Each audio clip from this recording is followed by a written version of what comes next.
नमस्कार मित्रांनो, झी मराठीवरील देवमाणूस या मालिकेतील डॉक्टर अजित कुमार देव आठवतोय?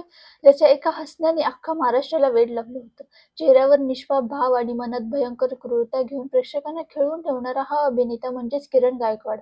पण मित्रांनो, आज स्क्रीनवर देवमाणूस म्हणून गाजणाऱ्या या अभिनेत्याचा खऱ्या आयुष्यातील प्रवास एखाद्या चित्रपटाच्या कथेपेक्षा कमी नाही. पत्र्याच्या खोलीत झालेला जन्म ते घराघरात पोहोचलेला स्टार. कसा होता किरण गायकवाड यांचा थक्क करणारा संघर्ष? चला जाणून घेऊया आजच्या या व्हिडिओ. किरण गायकवाड यांचा जन्म पुण्यात एका अत्यंत गरीब आणि सामान्य कुटुंबात झाला. त्यांचे वडील एका ठिकाणी वॉचमनचे काम करायचे. किरण एका मुलाखतीत सांगतो की त्यांचा जन्म एका पत्र्याच्या खोलीत झाला होता. परिस्थिती एवढी बिकट होती की त्याच्या जन्माची अधिकृत नोंदही झाली नव्हती. त्यामुळे त्याला स्वतःची खरी जन्मतारीखही माहीत नाही. शाळेत प्रवेशासाठी त्याची 12 जून ही तारीख कागदावर टाकण्यात आली. त्याची आई पुण्यात लोकांच्या घरी धुणी भांडी करायची. अगदी किरण लागेर झाल्याची मालिकेत काम करत असेपर्यंत त्याची आई हे काम करत होती.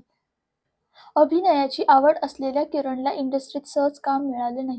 त्याने पोट भरण्यासाठी पेरू विकणे, ऑफिस बॉय, हॉटेलमधील वाढपी काम आणि साऊंड ऑपरेटर म्हणूनही काम केले. सुरुवातीच्या काळात जेव्हा तो एका मालिकेच्या ऑडिशनसाठी मुंबईत आला होता, तेव्हा एका कास्टिंग डायरेक्टरने त्याचे फोटो चक्क त्याच्या तोंडावर फेकून दिले होते. या नकाराने किरण खचला, पण त्याने जिद्द सोडली नाही. तो मुंबई पुणे लोकलने प्रवास करायचा आणि छोट्या-मोठ्या भूमिका शोधायचा. एका चित्रपटात तर त्याने फक्त एका बस कंडक्टरची छोटीशी भूमिका केली होती. आणि मग वर्ष 2017 मध्ये किरणच्या आयुष्याला कलाटणी मिळाली.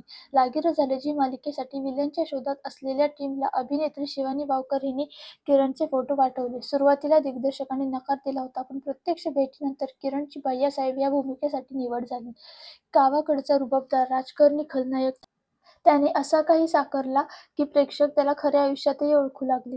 पण खरा धमाका झाला 2020 मध्ये, जेव्हा तो देव माणूस म्हणून समोर आला. डॉक्टर अजित कुमार देव ही ग्रे शेड भूमिका त्याने अशा उंचीवर नेली की लोक त्याच्या अभिनयाचे चाहते झाले. मालिकेचे सलग 2-3 सीझन्स प्रचंड गाजले. यशाच्या शिखरावर असतानाच किरणला वैयक्तिक आयुष्यात मोठ्या धक्क्याला सामोरे जावे लागले होते. एका फसवणुकीमुळे तो प्रचंड नैराश्यात गेला होता, ज्यासाठी त्याला वैद्यकीय उपचारही घ्यावे लागले. मात्र कामाच्या वेडापायी तो यातून बाहेर पडला.